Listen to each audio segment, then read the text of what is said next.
a week ago, right about now, we were becoming aware of the tragedies that happened in Paris. The whole world was becoming aware of the lives taken too short and the fear spreading throughout, not just Paris, but throughout the entire world. This whole week, that's been on my mind. I'm sure the same can be said for many of you. And in that week, we've seen here in the States a renewed debate about how to fight terrorism. We've seen renewed Islamophobia. And we've seen political processes that, however you feel about them, are a pretty big deal. France closed its borders. The House of Representatives voted yesterday to slow even further the acceptance of Syrian refugees into the United States. What scared me most this week, aside from the reality of the horror in Paris and thinking back to 9/11 here in the States, living in New Jersey and my parents working in the city, that's not what scared me most this week. What scared me most this week has been the tendency to associate radical extremists with the true faith of some billion Muslims in the world. Islam is not a hateful religion. We could talk about that ad nauseum for hours, just that statement. The one piece of teaching and proof that I'll bring you for that statement, though, is that the Quran says, and this came up on my Facebook feed, as many of you, I'm sure, have been following this on social media as well. The Quran teaches, he who saves a single life, it is as if he saved the world. Funny thing is, the Talmud teaches that too. The Talmud wrote that down maybe 100 years before the Quran did, maybe. They're about the same time period in history, these ideas.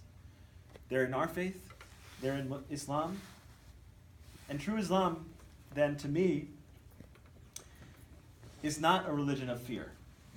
That doesn't change the fact that we are scared. That fear is what we're fighting in some sense. So what do we do with that fear? How do we adjust our response? How should we be thinking about these issues? Or how should I think about these issues? Those are the questions that I brought with me to think about what to share with you tonight. And of course, I didn't want to ignore the fact that we have a weekly Torah portion. And I happen to think that our Torah portion, there's something to teach us about everything that's going on.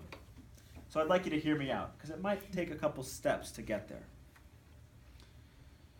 Jacob sets out, Vayetze, Yaakov. He goes out.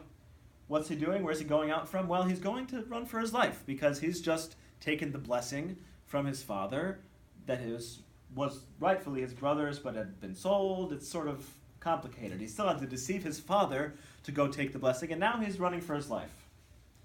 And by the end of this week's portion, he'll have 2 to 4 wives. It sort of depends how you count wives. We can talk about that tomorrow morning in Torah study.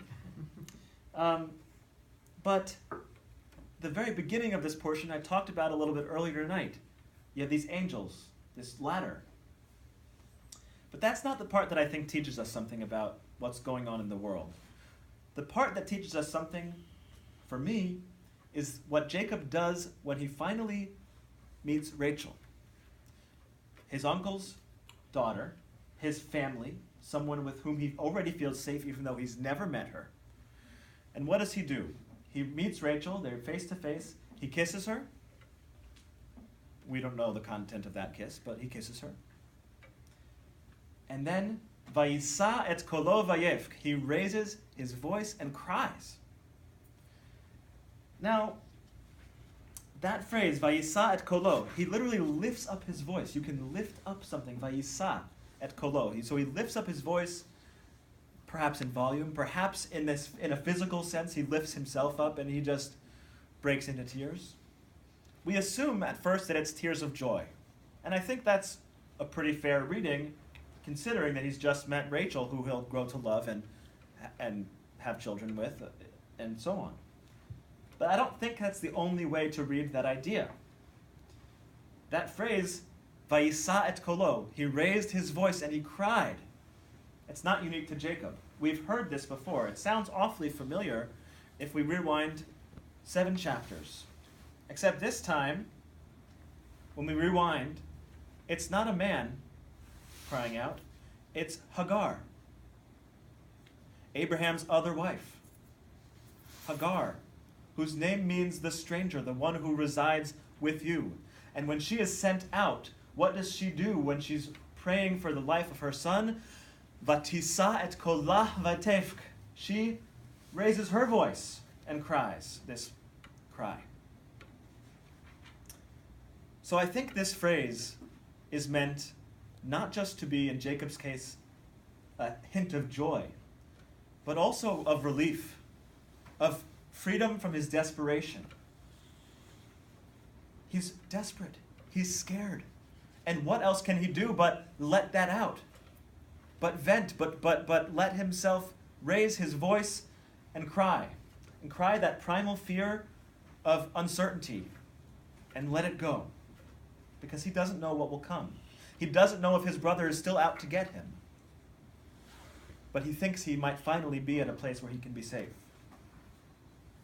Our portion then is reminding us, I think, first and foremost, that it's okay too for us to raise our voice and cry when we see things happening in our world like that which happened last week. And like that which happens all over the world in countless other incidents that don't get as much media coverage. But our text not only reminds us that that's an okay reaction for us, but that we're not the only ones who have that reaction. Jacob, who becomes Israel, who becomes the people of Israel, the Jewish people, have that cry of fear and anger and relief, just as Hagar, who is the mother of Ishmael, who is the father of Islam, has that fear and cries out. So getting to this point in the portion, I was reminded that our emotional reaction is not unique to us. We share that with all of humankind. And the irony is, of course, that fear, that desperation is the very thing that's causing Syrians to flee Syria in droves by the tens and hundreds of thousands. I'm afraid, though, that when we turn them away, we negate their fears. We negate that human cry for help, that vatisa et kolah, that vayisa et kolo, that lifting of their voice and crying out. It's perfectly natural to be sad about Paris. I'm sad. And it's expected that we'll grieve and even be angry and even feel that primal need to raise our voices and cry out at how unfair it is. But we can't use that fear to justify shunning the tired and the oppressed from our land. We cannot use that fear to justify withholding our support for other human beings made in God's image who are seeking relief from that fear just as we are. We fight extremism. We fight that fear, I think, when we open our borders and open our hearts, not when we close them.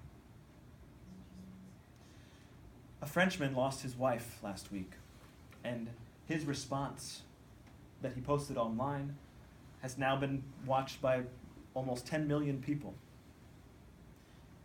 He spoke directly to the terrorists, and he said, I won't give you the victory of my hatred.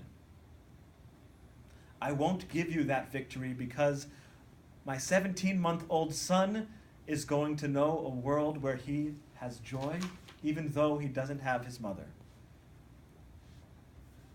I can't imagine the pain that that man must have felt in saying every word that he spoke. But I know that they spoke to me. And I know that we too can reject that hatred, even as easy as it might be to jump on the bandwagon of fear. So this Shabbat, I pray that we too might have the courage and the awareness to know when we need to lift our voice, to raise our voice and cry at what we see around us, cry at the brokenness of the world, cry at the injustice that we see every day. And I also pray that we will not ignore that response when we see it in the face of another.